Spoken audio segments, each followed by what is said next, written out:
mwana chani bakange bae mwana chani bakapana tebenga kobe noko mama tebenga kobe oh ye me mwana chigongo wololo ye me uga bonji wona nadia ya koma tebenga kobe oh ye me mwana chigongo wololo ye me uga bonji wona nadia ya koma kula muta wona nadia mwana chege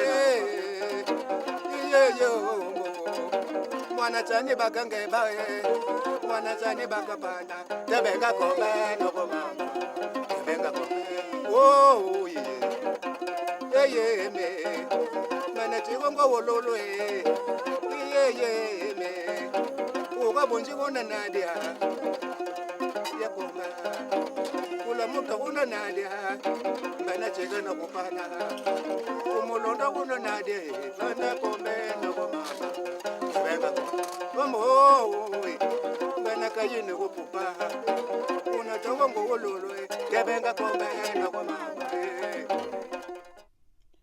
Considéré comme le toit du Gabon, en raison de la présence du mont Ibunji qui culmine à plus de 1000 mètres d'altitude, l'Ogooué-Lolo, bordé au nord par l'Ogooué-Ivindo, à l'est par le Haut-Ogooué et à l'ouest par l'Angounié, s'étend sur une superficie de 25 380 km².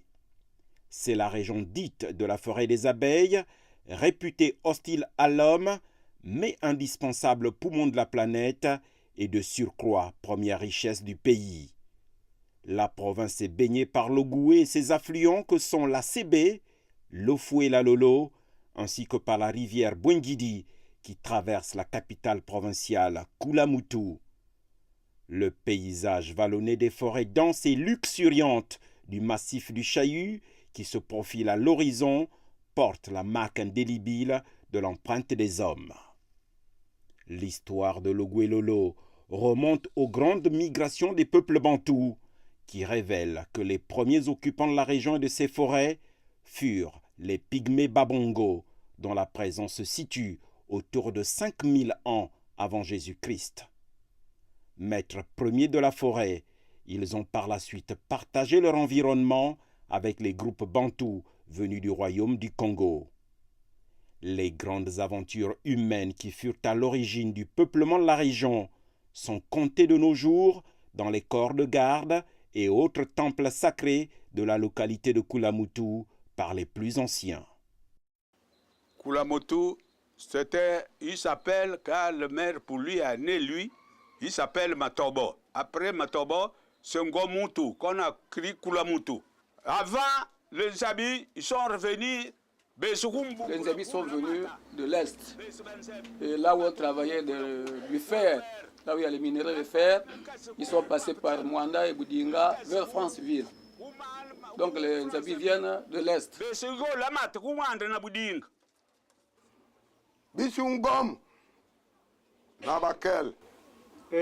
La communauté Akele est rentrée par le Goévindo, dont nous avons le village Makopu, qui a un nom Akele.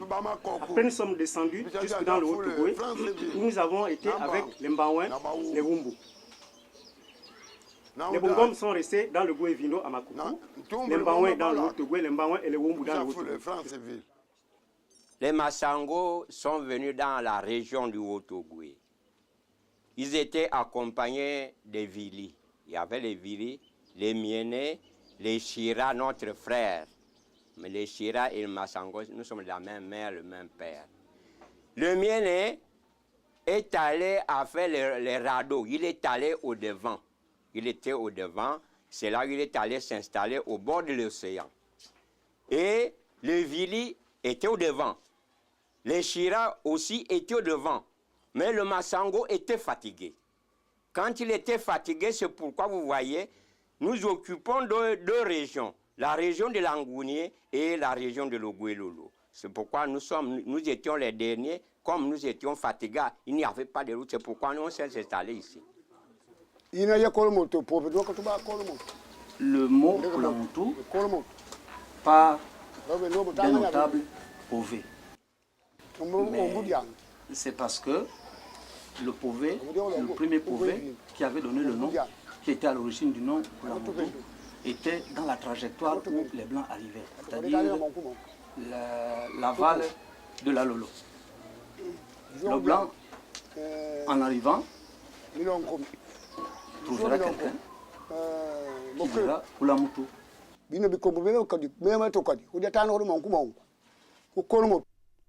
Les récits des migrations recueillis ici et là sont concordants et démontrent que les populations de l'Ogué-Lolo ont une racine commune. L'étape de Pana illustre cette réalité à travers ce témoignage. Pana vient de Pandanga, d'un célèbre Akele guerrier. Mais Pana vient de Leyassa. Leyassa est situé au moins à une 40 km d'ici.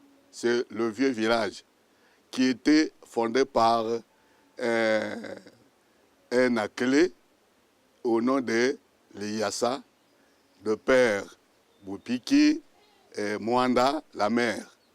Maintenant, il y a eu un autre personnage qui s'est ajouté à côté de Leyassa au nom de Boupana, provenant du Congo, d'un village qu'on appelle Midiomba.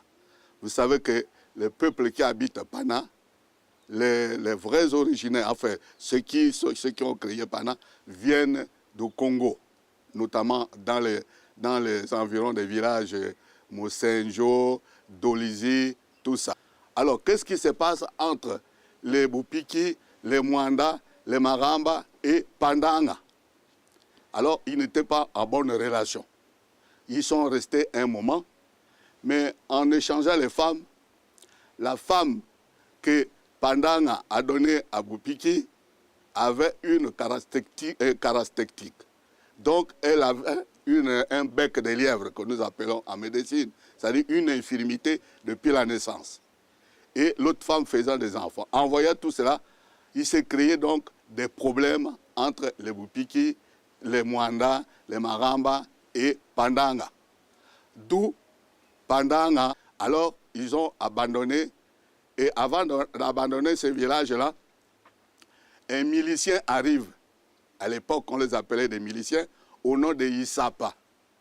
Il arrive, il trouve les gens dans le village, des vieilles personnes.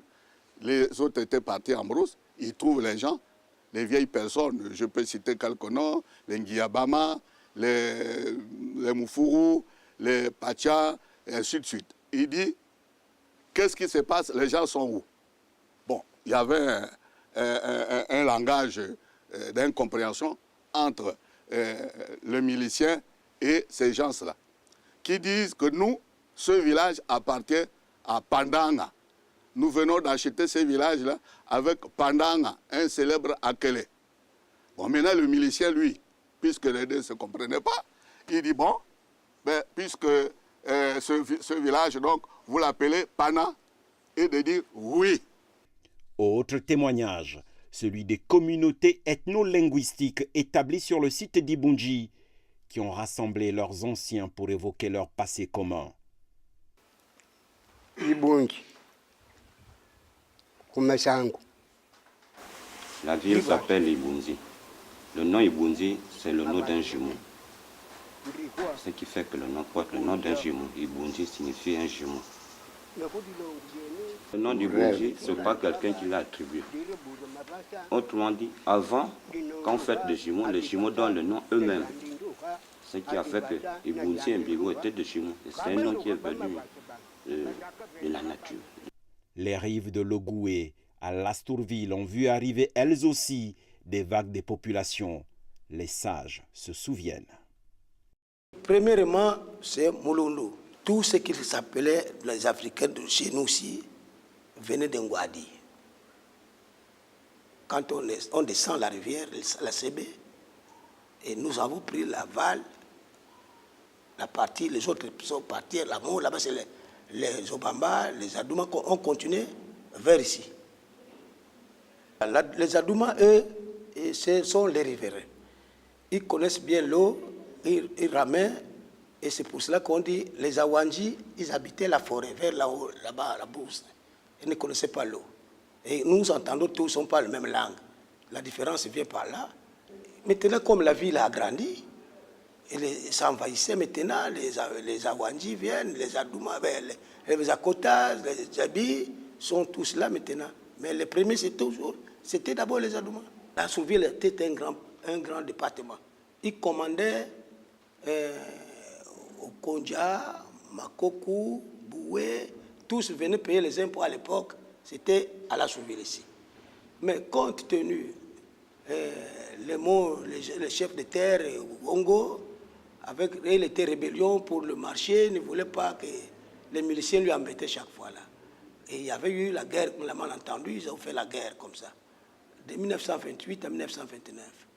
Donc là, quand la guerre est terminée, la colère de l'administration a enlevé la ville, le commandement de la Souville ici, pour remettre ça à Boué. Boué, c'est Boué qui nous commandait maintenant. Il commandait maintenant Franceville, la Souville, au Kondia, machin. Bon, en 1949, ils ont réfléchi encore. Il y avait eu maintenant quoi? L'Assemblée. Le premier délégué était d'abord Tsamba, qui partait siéger à l'Assemblée. En 1949, il fallait faire maintenant un nouveau découpage. Pour trouver, la Souville revient encore au commandement. Mais une chaise vide, Migolé était au compte de Langounier. Il voulait maintenant trouver, mais Koulamoutou, la Souville doivent être dans la même région. Mais Tsamba, lui, son frère avait tué quelqu'un, on jugeait à Brazzaville, et il est allé, ça coïncidait, quand il était parti à Brazzaville pour représenter son frère là-bas, lutter. Alors, derrière, l'Assemblée fait le nouveau découpage pour dire que la Souville doit devenir encore chef-lieu. Non, Migolé se met debout, lui qui était présent, il a dit non, c'est Koulamoutou maintenant. C'est là où nous sommes maintenant devenus sous la tutelle de Koulamoutou. Le poste fut rebaptisé Lastourville par l'explorateur Savorgna de Brazza en mémoire de son compagnon de route, Rigad de Lastour, qui y trouva la mort en 1885 et y fut inhumé. Les manifestations contre le colonisateur ont débuté ici, avec Wongo, qui pendant un an, de 1928 à 1929, livra bataille près de Bembekani, où les vestiges de cette lutte armée sont encore et toujours visibles. Après avoir tiré, ils sont là couchés dedans. C'était un peu profond. C'est pas là où c'est déjà monté là. La voie vers l'indépendance du Gabon s'ouvre en 1957 par les élections à l'Assemblée territoriale où Logoué-Lolo s'illustre en accordant la majorité de ses suffrages, 65%, à l'Union démocratique et sociale gabonaise de Jean-Hilaire Obama. Figure emblématique de l'époque, Jean-Stanislas Migolé, décédé au milieu des années 80, a été inhumé à Koulamoutou. La mise en scène évocatrice du transfert des compétences symbolisant l'indépendance de 1960 et le départ du colonisateur reproduite sur l'esplanade du gouvernorat de la ville parle d'elle-même.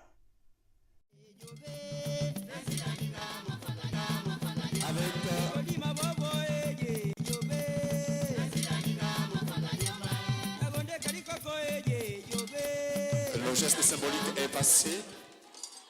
Transfert de compétences.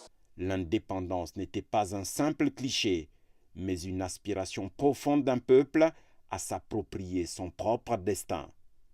Dans cette histoire commune, le Logoué-Lolo compte des personnalités de référence qui donnent ici leur point de vue. Koulamoutou à l'époque n'était qu'un grand village. Ce qui constitue les quartiers aujourd'hui s'appelait des villages. De ce qu'on nous disait, c'est que maintenant, les Blancs, les Français allaient partir et que c'est des Gabonais qui allaient maintenant pouvoir prendre en main les destinées du pays. Bon, 50 ans après, il faut dire que c'est un plaisir, c'est une chance que Dieu nous a donnée de pouvoir vivre le premier cinquantenaire de l'indépendance de notre pays. Et nous qui étions jeunes dans les années 60 savons ce qu'était le Gabon en 1960. Je donne toujours cet exemple-là. Quand j'ai quitté Koulamoutou le 17 septembre 1960 pour aller au collège Bessu à Libreville, il y avait une piste à Lastourville où on prenait l'avion. Mais Koulamoutou-Lastourville, c'est 68 km. Nous étions partis de Koulamoutou à 7 h du matin en camion et nous étions arrivés à Lastourville à 14 h l'après-midi. C'est dire, aujourd'hui, maintenant, ce trajet, on le fait en 40-45 minutes. Comme tout Gabonais de l'époque, j'étais très content que notre pays se libère du joug colonial. Et tout le monde, tel que je l'ai vécu, était très content que le Gabon plutôt, accède à la souveraineté internationale. Au départ, 2 ans avant, on avait déjà des sous-préfets gabonais qui travaillaient à côté de colons. Donc ça commençait à venir de Gabonais avec l'autorité française coloniale. Ce n'était pas un bon mariage. On ne peut même pas appeler ça mariage, c'était une prison. Vivre avec le colon de cette époque, c'est la chicote, c'est l'arbitraire, c'est vraiment la misère. À l'indépendance, la nouvelle administration n'hérite que d'un équipement embryonnaire. Il a fallu tout construire. C'est ainsi que l'Oguelolo s'est progressivement transformé. De nombreux bâtiments ont été érigés pour abriter les services administratifs, hôpitaux et écoles disséminés à travers les principales villes de la province que sont Koulamoutou, Lastourville, Pana, Ibunji. En dépit de ces constructions, fruit d'un important effort, d'autres réalités moins reluisantes interpellent les pouvoirs publics. Le manque d'eau et d'électricité sont le lot quotidien de nombreuses populations 50 ans après l'indépendance. Les échanges intercommunautaires avec la capitale provinciale sont pénalisés par l'état du réseau routier conduisant vers Pana, Ibunji et Popa. Surnommée porte de l'Oguelolo, Lastourville est dotée d'une gare desservie par une bretelle de 7 km non bitumée depuis 25 ans. À l'inverse, les populations apprécient l'amélioration de l'axe Koulamoutou-Lastourville, long de 55 km entièrement goudronné, et perçoivent avec satisfaction le démarrage du chantier confié à une entreprise chinoise sur les 100 km qui séparent Lastourville de Mounana.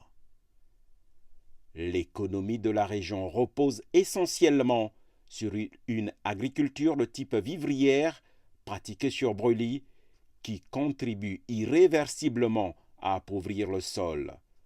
Reste à appréhender aussi les problèmes qui s'opposent aux petits planteurs de café et cacao. Des espoirs se fondent aujourd'hui sur la vulgarisation du maraîchage. À Koulamoutou, on peut observer la mise en place d'un périmètre maraîcher de Pointe-Claire avec le soutien de l'Institut gabonais d'appui au développement IGAD. Le représentant provincial, Niris Pépé, en parle. On cultive essentiellement des légumes de type africain. Donc nos légumes locaux tels que l'oseille, tels que le gombo, tels que le piment, l'amarante qu'on appelle souvent le folon, la baselle qui est connue chez nous sous le nom de l'épinard, la morelle, et puis il y a des légumes exotiques qui nous viennent de l'extérieur comme le chou, comme la tomate, comme le poivron, comme l'aubergine violette et en tout cas tout type de légumes qu'on peut trouver sur les marchés locaux. Il y a quelques mois, nous avons fait une étude pour justement savoir un peu quels étaient les revenus des exploitants qui travaillent sur le périmètre. Et cette étude nous a permis de réaliser qu'en fait, sur ce périmètre-là, la moyenne des revenus par mois, je dis bien la moyenne des revenus mensuels est autour de 120 000. Des entreprises forestières sont installées dans la province qui regorge de bois précieux. Mais l'exploitation est soumise au Gabon à un nouveau code forestier depuis 2001. Et l'arrêt des exportations du bois sous forme de grumes, le 15 mai 2010, a contraint la Compagnie équatoriale des bois, SEB, qui opère dans la région, à s'adapter à la nouvelle donne sur le site de Bambidi, à 35 km de Lastourville. Sur cette base, nous avons non seulement le bureau administratif, mais aussi les ateliers, les logements du personnel et notre usine de sciage. Pour le volet faune, nous ne gérons pas ça nous-mêmes. Nous mettons notre logistique à disposition et nous profitons de la compétence d'organisations installées au Gabon, telles que le WCS, pour nous appuyer et nous conseiller pour protéger au mieux ces espèces. Au niveau de notre activité en forêt, nous avons pris des mesures avec notre personnel pour éviter que l'activité d'exploitation soit associée à une activité de braconnage. L'Oguelolo peut compter sur le revenu lié au tourisme, à condition d'aménager les équipements qui l'accompagnent. Le mont Ibunji est une attraction dédiée à l'écotourisme. Pour y accéder, il faut se rendre au village Busimbi, à 6 km d'Ibunji. Ici, l'invocation des dieux de la montagne par un guide est de rigueur afin de placer la randonnée sous de bons augures.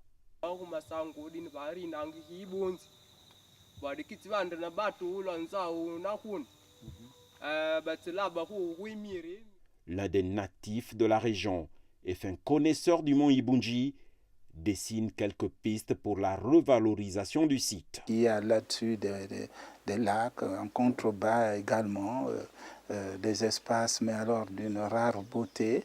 Vous avez, du fait de la hauteur, un climat propice au développement de l'écotourisme, mais aussi des activités sanitaires pour ceux qui, par exemple, ont des problèmes de respiration. Et puis, surtout la pharmacopée.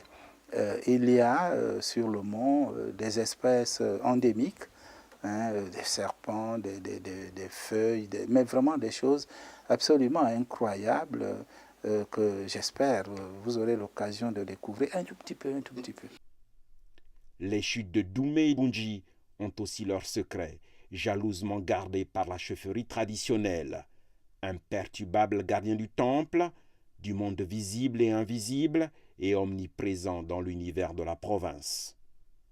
Parmi les objets constitutifs du patrimoine culturel de ces peuples, l'on distingue des poteries en terre cuite, des nasses et enclumes servant dans les échanges matrimoniaux, des lances utilisées autrefois comme armes de guerre et de chasse, des gibecières tissées en fibres végétales servant aux activités de portage, ainsi que des trophées de chasse. Les danses féminines, masculines ou mixtes, complètent le panorama culturel de la province de l'Oguelolo.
wololo ye me uga bonji wona nadia ya konga kula muta wona nadia bana chega na kupana umolondo wona nadia bana kombe no mama benga vamo bana kayini kupupa una tongo wololo ya benga kombe no mama